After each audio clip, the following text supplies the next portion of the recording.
Isan'ireo tanàna hahazo tombontsoa amin'ny fahazoana ny Smart Village amin'ny alalan'ny Ministeran'ny Posta sy ny fifandraisan-davitra ary ny fampiroboroboana ny teknôlôjia araka azy mirindra ny komina ambanivohitra ny Faransa ato amin'ny distrikan'ny Tolagnaro. Ny alakamisy teo no tonga ny sidika ny fizotra ny asa famaranana. Ny foto-drafitrasa nasangana hametrahana ny Smart Village ao amin'ny komina ambanivohitry ny Faransa ny Ministra ny Posta sy ny fifandraisan-davitra ary ny fampiroboroboana araka azy mirindra sy ireo mpiara-miasa aminy. Ny fampandroana dia mila entina aty amin'ny tanàna ambanivolo.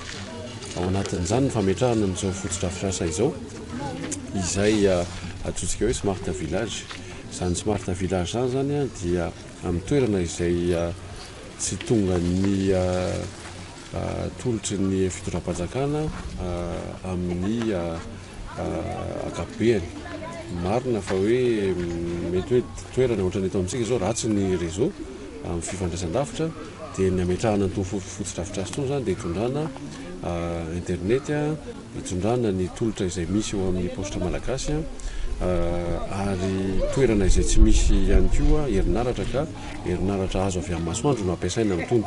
Misy eo amin'ny 10 eo no Smart Village apetraka raha Madagasikara amin'ity taona ity dia misy 10 hafa amin'ny taona manaraka ary ny kritera na ny sivana dia hoe toerana misy olona, toerana mety misy fampandrosoana raha toe-karena ary toerana ihany koa mety izay ilaina fanjakana miaraka amin'ny fandriampahalemana zany hitondrana fandriampahalemana dia ao anatin'izany nanaovana nytony foto-drafitrasa ny tompony. Misaotra ny Andriamatoa filoha Andrinirina Rajoelina izay nanome ny Smart Village sy diso anjara amin'izany zahay kominin'ny Faransa mba hanatsarana ny fifandraisana ary mba hitovisanay amin'ny agny amin'ny vily izay somary manarisarotra réseau aty aminay fa kosa rehefa misy an'io zahay dia mba fahaseragnana.